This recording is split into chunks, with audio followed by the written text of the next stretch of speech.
അല്ല മക്കളെ, നമുക്കെല്ലാവരും കാത്തിന് ഒരു ഓർഡർ കിട്ടി. അതിൻ്റെ ഒരു പാക്കിങ് വീഡിയോ നമുക്ക് കാണാം.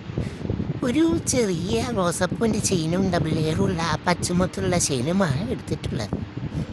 അങ്ങനെ അത് നമുക്കൊന്ന് സേഫ്റ്റി ആയിട്ട് പാക്ക് ചെയ്യണമല്ലോ. നമ്മൾ ട്രസ്റ്റ് ചെയ്തിട്ടൊരാൾ സംഭവങ്ങൾ എടുക്കുമ്പോൾ, പ്രൊഡക്റ്റ് എടുക്കുമ്പോൾ നമ്മളത് സേഫ്റ്റി ആയിട്ട് കൊടുക്കണം. ഇതിന് മാത്രം സാമ്പത്തികമായിട്ടില്ലെങ്കിലും നമ്മൾ രണ്ടും കവറിലാക്കിയിട്ടുണ്ട്. രണ്ടൊന്നിൽ തനിയാവും, രണ്ടും വരെ കൂട്ടിപ്പനി. പിന്നെ സേഫ്റ്റി നമ്മൾ നോക്കണ്ടേ. അപ്പോൾ നമ്മൾ ടിഷ്യൂ പേപ്പറാണ് എടുത്തിരിക്കുന്നത്. എന്താ വെച്ചാൽ നമുക്ക് സാമ്പത്തികമായി കുറച്ച് ബുദ്ധിമുട്ടുള്ളതിനാണ് എല്ലാം വെച്ച് അഡ്ജസ്റ്റ് ചെയ്യുകയാണ് നമ്മൾ ചെയ്യുന്നത്. ഇതായാലും അതായാലും ഒന്ന് തന്നെയല്ലേ, സേഫ്റ്റി നോക്കിയേ പോരി. അങ്ങനെ നമ്മൾ അത് ഭംഗിയായി പാക്ക് ചെയ്തിട്ടുണ്ട്. ഇനി എന്തെങ്കിലുമൊക്കെ ഉണ്ടായി പാക്കിംഗ് ഒക്കെ ഞാൻ അടിപൊളിയായിട്ട് ചെയ്യും. വെള്ളം വെച്ച് അഡ്ജസ്റ്റ് ചെയ്യുകയാണ്. അങ്ങനെ നമ്മൾ അതിവിധം ദത്തമായി ആ പ്രക്രിയ കഴിഞ്ഞിരിക്കുന്നു.